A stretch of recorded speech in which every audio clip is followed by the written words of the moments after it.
എല്ലാ കൂട്ടുകാർക്കും ശുഭരാത്രി നേർന്നുകൊണ്ട് നമുക്ക് അബിയുടെയും ജാനകിയുടെയും നാളത്തെ നല്ലൊരു പ്രൊമോ വിശേഷം കേട്ടാലോ. അങ്ങനെ ഇന്നത്തെ വിശേഷത്തിൽ നരേന്ദ്രനെ കണ്ടതോട് കൂടിയിട്ട് ജാനകി ആ പാടെ വല്ലാത്തൊരു വിഷമത്തിലായിപ്പോയി. ജാനകിയുടെ മനസ്സിലൊരു ടെൻഷനായി. ഇനി എങ്ങാനും തന്നെ അന്വേഷിച്ച് ഇങ്ങോട്ടേക്ക് വരുമോ? നകുലിന് ആള് കുഴപ്പം പിടിച്ചവനാണ്, അതുകൊണ്ട് അവൻ ഏത് നിമിഷം വേണം ഇങ്ങോട്ട് കയറി വരാം. അത് പക്ഷെ നരേന്ദ്രൻ പറഞ്ഞാൽ മാത്രമേ വരത്തുള്ളൂ. ആ ഒരു ടെൻഷൻ ജാനകിയുടെ മനസ്സിലുണ്ടായിരുന്നു. സൂക്ഷിച്ചും കണ്ടും വേണം ഇനി കാര്യങ്ങളൊക്കെ കൈകാര്യം ചെയ്യാനായിട്ട്. അത് മാത്രമല്ല, അമ്മയുടെ അസുഖം എത്രയും പെട്ടെന്ന് ഭേദമാകണം. പൊന്നൂനെയും കൂടെ പോയി ഇങ്ങോട്ട് കൂട്ടിക്കൊണ്ട് വരുവാണെങ്കിൽ ഒരു പക്ഷേങ്കിൽ അമ്മയ്ക്ക് പെട്ടെന്ന് സുഖമായിരിക്കും. ഡോക്ടർ അങ്ങനെ പറഞ്ഞിട്ടുണ്ട്. പൊന്നു വന്നിട്ടുണ്ടെങ്കിൽ അമ്മയിൽ കുറേ മാറ്റങ്ങളൊക്കെ കൊണ്ടുവരാനായിട്ട് സാധിക്കും. പിന്നീട് അബിയെ വിളിക്കുകയാണ് ജാനകി വിളിച്ചു കഴിഞ്ഞപ്പോഴത്തേന് അബിക്ക് എന്തോ ഒരു പന്തികട. എന്ത് പറ്റി ജാനകി? നിന്റെ സൗണ്ടൊക്കെ എന്താ വല്ലായിരിക്കണം നിൽക്കും.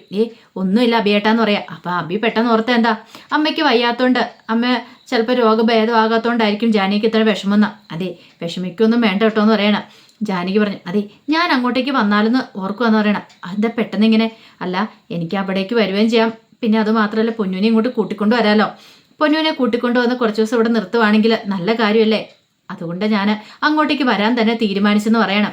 അത് കേട്ട് കഴിഞ്ഞപ്പോൾ അബി പറഞ്ഞു, അങ്ങനെയാണെ പോരെ. അപ്പോൾ പിന്നെ അവിടെയോ ഇവിടെ മേരിക്കുട്ടിയമ്മയോ ഉണ്ടല്ലോ, കുഴപ്പമില്ല, മേരിക്കുട്ടിയമ്മ നോക്കിക്കോളൂ എന്ന് പറയണം. അങ്ങനെയാണ് നീ പോരെ, ഞാൻ വരണമെന്ന് ചോദിക്കുക. അതൊന്നും കുഴപ്പമില്ല, ഞാൻ വന്നോളാം അബിയേട്ട എന്നൊക്കെ പറയണം. അങ്ങനെ ജാനകി വരുവാന്ന് അറിഞ്ഞു കഴിഞ്ഞപ്പോൾ പൊന്നൂസിന് ഭയങ്കര സന്തോഷമുള്ള അമ്മേനെ കാണാലോ എന്നൊരു സന്തോഷം. അങ്ങനെ ജാനകി വീട്ടിലേക്ക് വരുവാണ്.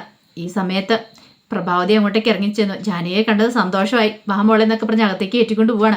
മുമ്പേ അങ്ങനെ ആയിരുന്നില്ല. ജാനകിയുടെ ഒരു എതിർപ്പും കാര്യങ്ങളൊക്കെ ഉണ്ടായിരുന്നു. പക്ഷേങ്കിൽ ഇപ്പം പ്രഭാവതി ഓരോരുത്തരും തിരിച്ചറിഞ്ഞുകൊണ്ടിരിക്കുകയാണ്. അങ്ങനെ അവൾ അങ്ങോട്ട് വന്നു കഴിഞ്ഞപ്പോഴത്തേനും എവിടുന്നോ പൊട്ടി മുളച്ച പോലെ അപർണ അങ്ങോട്ടേക്ക് ഓടി വരികയാണ്. ആഹാ, വന്നല്ലോ, ഇതെവിടെയായിരുന്നു ചോദിക്കുകയാണ്. ഞാനാണെങ്കിൽ അന്വേഷിക്കാൻ സ്ഥലമൊന്നുമില്ല, അവസാനം എന്താണെങ്കിലും എവിടെയാന്നുള്ള കാര്യം ഞാൻ കണ്ടെത്തിയിട്ടോ എന്ന് പറയണം.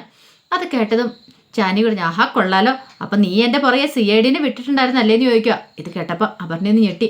ഇനി എങ്ങാനും താൻ ആ പശുപതിനെ വിട്ട കാര്യം ഇവൾ അറിഞ്ഞിട്ടുണ്ടായിരിക്കും. ഇത് കേട്ടപ്പോൾ അപർണ പറഞ്ഞു, എനിക്ക് CIDനെ വിടേണ്ട കാര്യമൊന്നുമില്ല, അല്ലാതെ തന്നെ എനിക്ക് കാര്യങ്ങളൊക്കെ അറിയാമെന്ന് പറയണം. പിന്നീട് പറഞ്ഞു, അല്ല അമ്മ വേഷം കെട്ടിച്ച് അതെ ഒരു സ്ത്രീയെ കൂടെ പാർപ്പിച്ചിട്ടുണ്ടായിരുന്നല്ലോ, എന്നിട്ട് അവരെന്താ ഇങ്ങോട്ട് കൂട്ടിക്കൊണ്ട് വരാത്തേന്ന് ചോദിക്കും. ഇത് കേട്ട് കഴിഞ്ഞപ്പോൾ ജാനകി പറഞ്ഞു, അതെ അങ്ങനെ ആരെങ്കിലും എൻ്റെ കൂടെ ഉണ്ടെങ്കിൽ എനിക്ക് അവരെ ഇങ്ങോട്ടേക്ക് കൂട്ടിക്കൊണ്ടുവരാൻ മടിയില്ലെന്ന് പറയാം. നീ കൊണ്ടുവന്നിട്ട് വേണം അവരുടെ നാവിൽ നിന്ന് തന്നെ എനിക്ക് സത്യങ്ങളൊക്കെ മനസ്സിലാക്കാനായിട്ട്. നിന്റെ അമ്മയാണെന്നല്ല പറയുന്നത്, അവരോട് എനിക്ക് ചോദിക്കണം. ഇനിയിപ്പം ഞാൻ ചോദിച്ചു കഴിയുമ്പോഴത്തേനും അവരൊന്നും ഉത്തരവൊന്നും പറയാതിരിക്കണമെങ്കിൽ അവർ വല്ല മിണ്ടാമൂളിയായിരിക്കണം, അവർക്ക് സംസാരശേഷി ഇല്ലാതിരിക്കണം. അങ്ങനെ ഉണ്ട്, പിന്നെ അവരൊന്നും പറയത്തില്ല എന്ന് പറയാം. പക്ഷേങ്കിൽ അല്ലാതെ നീ അവരെ ഇങ്ങോട്ട് കൊണ്ടുവന്നിട്ടുണ്ടെങ്കിൽ അവരുടെ നാവിൽ നിന്ന് തന്നെ നിന്റെ പല രഹസ്യങ്ങളും ഞാൻ ചോർത്തിയെടുക്കുമെന്ന് പറയണം. കണ്ടോ, അവരെ നീ ഇങ്ങോട്ട് കൊണ്ടുവന്നിട്ടുണ്ടെങ്കിൽ അവരുടെ സംസാരശേഷി പോകാനായിട്ട് നീ പ്രാർത്ഥിച്ചോളാൻ പറയണം. ഇത് കേട്ട് കഴിഞ്ഞപ്പോൾ ജാനകിക്ക് ഭയങ്കര വിഷമായി. ഒന്നാമത്തെ കാര്യം, അമ്മയുടെ അവസ്ഥ ജാനകിക്ക് നന്നായിട്ട് അറിയാം. ആ സമയത്താണ് അപർണയുടെ ഈ വെല്ലുവിളിയും കൂടെ. ഇത് കേട്ടപ്പോൾ ജാനകി പറഞ്ഞു, അങ്ങനെ എന്തെങ്കിലും നിന്റെ മനസ്സിൽ മോഹം ഉണ്ടെങ്കിൽ അതൊന്നും നടക്കാൻ പോകുന്നില്ല അപർണ എന്ന് പറയാം. അപർണ പറഞ്ഞു, ആയിക്കോട്ടെ നമുക്ക് അറിയാം എന്നൊക്കെ പറഞ്ഞ് വെല്ലുവിളിച്ചിട്ട് അങ്ങോട്ട് പോകുമ്പോൾ പ്രഭാവതി പറഞ്ഞു, അതെ നീ ഇതൊന്നും കാര്യമാക്കണ്ട മോളെ എന്നൊക്കെ പറയണം. അവൾ അങ്ങനെയൊക്കെ പറയും, നീ ഇതൊന്നും അത്ര കാര്യമാക്കണ്ട, അന്ന് ഞാൻ പൊന്നുവിനെ കണ്ടിട്ട് വരട്ടേമെന്ന് പറഞ്ഞ് അങ്ങോട്ട് വീണ. അപ്പത്തേനും പൊന്നുവോട് ഓടിയോ നമ്മയെന്നും പറഞ്ഞ് കെട്ടിപ്പിടിക്കുകയാണ്. പിന്നീട് വെച്ച് പൊന്നൂസ് എന്തെടുക്കുമായിരുന്നു, ഞാനേ സ്കൂളിൽ പോയിട്ട് വന്നോളെന്ന് പറയണം. ഇതേ എന്നെ അച്ഛനെ ഒരുക്കിയൊക്കെ വിടുന്നതെന്ന് പറയണം. ആണോ മോളോട് ഞാൻ തന്നെ പറഞ്ഞിട്ടില്ല കുറച്ച് കാര്യങ്ങളൊക്കെ തനിച്ച് ചെയ്യണമെന്ന്. ഇപ്പം എനിക്ക് കുഴപ്പമൊന്നുമില്ല, ഞാൻ തന്നെ കുറച്ച് കാര്യങ്ങളൊക്കെ ചെയ്യും, കുളിക്കുകയൊക്കെ ചെയ്യും ഞാൻ തന്നെ എന്നൊക്കെ പറയണം. അച്ഛനെ ബുദ്ധിമുട്ടിപ്പിക്കല്ലെന്നേ അമ്മ പ്രത്യേകം പറഞ്ഞിട്ടുണ്ടായിരുന്നു. അതൊക്കെ എനിക്കറിയാം. പിന്നെ അമ്മമ്മയ്ക്ക് എന്തുണ്ട് വിശേഷം? അമ്മമ്മേനെ എനിക്ക് കാണാൻ കൊതിയാന്ന് പറയണം. ഞാനും വന്നോട്ടെ ഇനി അമ്മ പോകുമ്പോഴെന്ന് ചോദിക്കണം. ഇത് കേട്ടാൽ ജാനകി പറഞ്ഞു, ഞാനെ പൊന്നുവിനെ കൂട്ടിക്കൊണ്ട് പോകാൻ വന്നാന്ന് പറയണം. അത് കേട്ടപ്പോൾ പൊന്നൂസിന് ഭയങ്കര സന്തോഷമായി. അപ്പോഴേക്കും അബിയും കൂടെ ഇങ്ങോട്ട് വന്നു. അബിയെ കണ്ടതും ജാനകിക്ക് ഭയങ്കര സങ്കടമായിപ്പോയി. അബിയേട്ടാന്ന് പറഞ്ഞിട്ട് അബിയെ കെട്ടിപ്പിടിക്കുകയാണ്. കാരണം കുറച്ച് ദിവസമായില്ലേ. അതിനേക്കാൾ ഉപരി എന്ന് പറഞ്ഞാൽ നകുലിന് അവനെക്കുറിച്ചുള്ള ഓർമ്മകൾ ജാനകിയിൽ വല്ലാത്തൊരു വിഷമം ഉണ്ടാക്കിയായിരുന്നു. അപ്പോൾ അബി പെട്ടെന്ന് ഓർത്തു തന്നെ കാണാത്തവരുടെ വിഷമം കൊണ്ടായിരിക്കുമെന്ന്. പിന്നീട് ചോദിച്ചു, എന്തിനാ നീ കരയണേന്ന് ചോദിക്കുക. ഒന്നുമില്ലാന്ന് പറയണേ, എനിക്കറിയാം നിന്റെ ഉള്ളിലെ വിഷമം എന്താന്ന്. അമ്മയ്ക്ക് ഇത്ര ഇതുവരെയായിട്ടും ഭേദമായിട്ടില്ലേ, അതുകൊണ്ടല്ലേ അല്ലേ, കുഴപ്പമില്ല. ഇനിയിപ്പം നമുക്ക് കുറച്ച് ദിവസം കൂടെ നോക്കാം, നോക്കിയിട്ട് ഇനിയിപ്പം അസുഖം ഭേദമാകുന്നില്ല ഇങ്ങോട്ട് കൊണ്ടുവരിക തന്നെ ചെയ്യാം. അല്ലാതെ ഇപ്പം എന്ത് ചെയ്യാൻ പറ്റും, എല്ലാ കാലത്തും അവിടെ തന്നെ നിർത്താൻ പറ്റുമോ? നീ ഇങ്ങനെ മാറി നിന്നിട്ടുണ്ടെങ്കിൽ ശരിയാകത്തില്ല. പൊന്നുവിൻ്റെ കാര്യം തന്നെ. ഇത് കേട്ടപ്പോൾ ജാനകി പറഞ്ഞു, പൊന്നുവിനെ കൊണ്ടാവും, പൊന്നുവിനെ ഞങ്ങളെ കൊണ്ടുപോയി നോക്കാം, കുറച്ച് ദിവസം കഴിയുമ്പോൾ എങ്ങനെ എന്തെങ്കിലും മാറ്റം വരുമോ നോക്കാം, അതിനുശേഷം നമുക്ക് എന്തെങ്കിലും തീരുമാനം എടുക്കാം. അബിയേട്ട എടുത്തടിച്ചൊരു തീരുമാനമൊന്നും വേണ്ടാന്നൊക്കെ പറയണം. അത് കേട്ടപ്പോൾ അബി പറഞ്ഞു, അത് ശരിയാ, അല്ല നീ അപർണയെ കണ്ടില്ലേന്ന് ചോദിക്കും. വരുന്ന വഴി അപർണയെ കണ്ടായിരുന്നു, എന്നെ വെല്ലുവിളിക്കുകയും ചെയ്തു. എനിക്ക് പക്ഷെ സങ്കടമായി അഭിയേട്ടാന്ന് പറയാം. അതെന്ത് പറ്റി? എൻ്റെ കൂടെ ഒരു സ്ത്രീ ഉണ്ട് പോലും, അതെൻ്റെ അമ്മയായിരിക്കും അവൾ വിശ്വസിക്കുന്നു. അങ്ങനെയാണെങ്കിൽ അമ്മ ഇങ്ങോട്ടേക്ക് വന്നു കഴിയുമ്പോൾ അമ്മയുടെ നാവൻ തുമ്പിന്ന് അവൾ പല രഹസ്യങ്ങളും അറിയുന്ന, അല്ലെങ്കിൽ എൻ്റെ അമ്മ സംസാരശേഷി ഇല്ലാത്തവളായിരിക്കണമെന്ന്. അത് കേട്ട് കഴിഞ്ഞപ്പോൾ എനിക്ക് സങ്കടമായി. കാരണം അഭിയേട്ടൻ അറിയാലോ എൻ്റെ ഇപ്പോഴത്തെ മാനസികാവസ്ഥ എന്താണെന്ന്. അമ്മ ഒന്ന് സംസാരിച്ച് കേൾക്കാൻ വേണ്ടി ഞാൻ കാതോർത്തിരിക്കുക.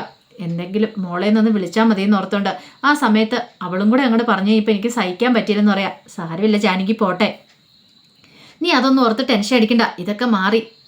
നിന്റെ അമ്മ നിന്നെ മോളേന്ന് പറഞ്ഞ് നിന്നെ കൂട്ടിപ്പിടിച്ച് കൊണ്ടുനടക്കുന്നൊരു സമയം വരും, നീ ധൈര്യമായിട്ടിരിക്കാനൊക്കെ പറഞ്ഞ് ആശ്വസിപ്പിക്കുന്നുണ്ട്. പിന്നീട് അഭി പറഞ്ഞു, അതെ ഇന്ന് തമ്പിയുടെ പഴയകാല ഫോട്ടോ കിട്ടിയെന്ന് പറയാണ്. 25 വർഷം മുമ്പുള്ള ഫോട്ടോ കിട്ടിയെന്ന് നിൽക്കും. അതെ, ഞാൻ കാണിക്കാമെന്ന് പറഞ്ഞ് എന്ത് ചെയ്യുകയാണ്, അഭി ആ ഫോട്ടോ എടുത്ത് കാണിക്കുകയാണ്. അങ്ങനെ ഫോട്ടോ എടുത്ത് കാണിച്ച് കഴിയുമ്പോഴത്തേനും ജാനകിക്കൊന്നും മനസ്സിലായില്ല. അല്ല അഭിയേട്ടാ, ഇതെന്താ, ഇത് കണ്ടിട്ട് എനിക്കൊന്നും മനസ്സിലാകുന്നില്ലോ എന്ന് പറയണം. ഇതതിന് തമ്പിയാണെന്ന് ചോദിക്കും. അയാളുടെ 25 വർഷം മുമ്പുള്ളതല്ലേ, അപ്പോൾ അയാൾക്ക് ഈ ഷേപ്പ് ആയിരിക്കണം എന്ന് പറയണം. ദേഹചിത്രമൊക്കെ വരയ്ക്കുന്ന ആളെ കൊണ്ടാണ് വരപ്പിച്ചേ, അതുകൊണ്ട് എന്താണേലും ഇത് കൃത്യമായിരിക്കും കാര്യങ്ങളെന്നൊക്കെ പറയണം. അത് കേട്ടപ്പം ജാനകി ഓർത്തു, അങ്ങനെയാണെങ്കിൽ ഈ ഫോട്ടോ കാണിക്കുകയാണെങ്കിൽ അമ്മയ്ക്ക് ചിലപ്പോൾ അറിയാൻ പറ്റിയിരിക്കുമല്ലേന്ന് ചോദിക്കുക. അതെ, എന്നാ കൊള്ളാം, അങ്ങനെയാണ് ഞാൻ പോകുമ്പോൾ ഈ ഫോട്ടോ കൊണ്ടുപോകാമല്ലേന്ന് ചോദിക്കുകയാണ്. നീ ഫോട്ടോ കൊണ്ടുപോകണം, ഫോട്ടോ കൊണ്ടുപോയി ഡോക്ടറുടെ സാന്നിധ്യത്തിൽ വേണം അമ്മയെ കാണിക്കാനായിട്ട്. അപ്പോൾ ഡോക്ടർക്ക് അറിയാനായിട്ട് പറ്റും, ചിലപ്പോൾ അമ്മയുടെ മനസ്സിൽ എന്തെങ്കിലും മാറ്റം ഉണ്ടായിട്ടുണ്ടെങ്കിൽ അമ്മയുടെ മുഖത്തത് പ്രതിഫലിക്കും, കാര്യങ്ങളൊക്കെ ചിലപ്പോൾ എളുപ്പമായിരിക്കും. നമ്മുടെ അവസാനത്തെ പിടിവള്ളി എന്ന് പറയണം. അത് കേട്ട് കഴിഞ്ഞപ്പോൾ ജാനകി പറഞ്ഞു, അത് ശരിയാ അഭിയേട്ടാന്നൊക്കെ പറയാണ്. പിന്നീട് അവരങ്ങനെ സംസാരിച്ചതിന് ശേഷം ജാനകി പറഞ്ഞു, അതെ എനിക്കൊന്ന് ക്ഷേത്രത്തിൽ പോകണം അഭിയേട്ട, കുറച്ച് ദിവസമായാലും ഇവിടുത്തെ ക്ഷേത്രത്തിൽ പോയിട്ട്, അതിനെന്താ നമുക്ക് പോകാമല്ലോ എന്ന് പറയണം. അങ്ങനെ അഭി ജാനകിയും പൊന്നൂനെ കൊണ്ട് ക്ഷേത്രത്തിലേക്ക് പോകണം. അവിടെ പോയി ഒന്ന് മനോരുകി പ്രാർത്ഥിക്കണം. അങ്ങനെ കരുതി അങ്ങോട്ട് പോവാണ്. ഈ സമയത്താണ് അപർണ എല്ലാവരുടെ പാത്തും പതുങ്ങി അങ്ങോട്ടേക്ക് വരുന്നത്. അങ്ങനെ അപർണ അങ്ങോട്ട് നേരെ വന്ന് ജാനകിയുടെ മുറിലേക്ക് നോക്കി കഴിഞ്ഞപ്പോൾ അവിടെ ആരുമില്ല. അപ്പോഴാണ് പ്രഭാവതി എന്നോട് വരുന്നത്. പ്രഭാവതി ചെന്താന്ന് ചോദിക്കുക. അല്ല ജാനകി എന്ത് ചെയ്യാമെന്ന് ചോദിക്കണം. അത് പിന്നെ അവർ ക്ഷേത്രത്തിൽ പോയെന്ന് പറയണം. ഓ ക്ഷേത്രത്തിൽ പോയില്ലേ, ശരി എന്നും പറഞ്ഞിട്ട് ഒന്നുമില്ലാത്ത രീതി അപർണ അവിടെ നിന്നു. പിന്നീട് അവരങ്ങോട്ട് പോയി കഴിഞ്ഞപ്പോഴത്തേനും പ്രഭാവതി പോയി കഴിഞ്ഞപ്പം പതുക്കെ ആ മുറിയിലേക്ക് കയറുവാണ്. അവൾ എങ്ങോട്ടാണ് പോയെന്ന് ചിലപ്പോൾ ഇവിടെ നിന്ന് അറിയാൻ സാധിച്ചേക്കും. ചിലപ്പോൾ എന്തെങ്കിലും തെളിവുകൾ ഈ മുറിയിൽ നിന്ന് കിട്ടും, പറ്റിയ സമയം തന്നെ. അങ്ങനെ അങ്ങോട്ട് ചെന്ന് കഴിഞ്ഞപ്പോഴത്തേനും ടേബിളിൽ ആ ഫോട്ടോ ഇരിക്കുന്നുണ്ട്. ഇതെന്താ എന്ന് ഓർത്തുകൊണ്ട് അതിങ്ങനെ തുറന്ന് നോക്കുവാണ്. അതിങ്ങനെ തുറന്നു പോയി കഴിഞ്ഞപ്പോഴത്തേനും ഞെട്ടിപ്പോയി. ഇതെന്താ, ഇത് അച്ഛൻ്റെ ഫോട്ടോ ആണല്ലോ എന്ന് ഓർക്കണം. ഒരു നിമിഷം അവൾ ഞെട്ടിപ്പോയി.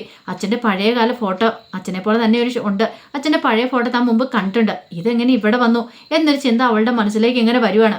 ഒന്നും അവൾക്ക് മനസ്സിലായില്ല. ഇതെന്തിനാ ഇവിടെ കൊണ്ടുപോയി വെച്ചേക്കുന്ന ഒരു ചിന്ത. കാരണം വീട്ടിലെ ആൽബത്തിൽ അവൾ ഈ ഫോട്ടോ കണ്ടിട്ടുണ്ട്. അത് കണ്ടു കഴിഞ്ഞപ്പോഴത്തേനും അവളുടെ ഉള്ളിൽ ഒരു ഞെട്ടലുണ്ടായി. എന്തോ ഏതോ അവൾക്കൊന്നും അങ്ങോട്ടും മനസ്സിലായില്ല. പിന്നീട് അവൾ അതായപടി തന്നെ അവിടെ വെച്ചിട്ട് അങ്ങോട്ടേക്ക് പോവാണ്. എന്തൊക്കെയോ എവിടെയോ ഒരു പ്രശ്നമുള്ള പോലെ അപർണയ്ക്ക് തോന്നുവാണ്. ഈ സമയത്ത് സക്കീർ വക്കീല് തമ്പിയെ വിളിച്ചിട്ട് അത്യാവശ്യമായിട്ട് കാണണമെന്ന് പറയണം.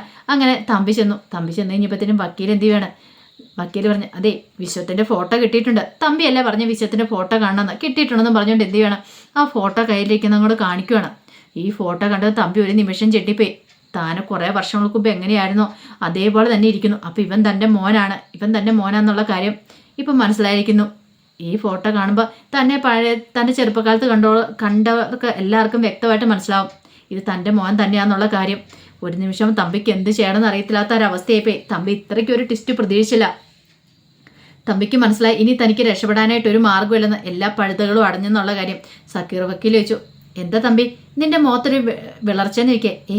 ഒന്നുമില്ലാന്ന് പറയണേ. അല്ല എന്തോ കാര്യമായിട്ടുണ്ടല്ലോ. ഒന്നുമില്ലാന്ന് പറഞ്ഞിട്ട് ഇങ്ങനെ തമ്പി അങ്ങോട്ട് ഒഴിഞ്ഞു മാറുവാണ്. അങ്ങനെ തമ്പിയുടെ സമനിലയായിട്ട് തമ്പി നെട്ടോട്ട് ഓടുകയാണ്. അപ്പോൾ അതിൻ്റെ വിശേഷങ്ങളൊക്കെയാണ് നാളെ കാണാൻ പോകുന്നത്. ആ വിശേഷങ്ങൾക്കായി നമുക്ക് എല്ലാവർക്കും കാത്തിരിക്കാം കേട്ടോ. ഒരിക്കൽ കൂടി എല്ലാവർക്കും ശുഭരാത്രി നേർന്നുകൊണ്ട് നിർത്തുന്നു.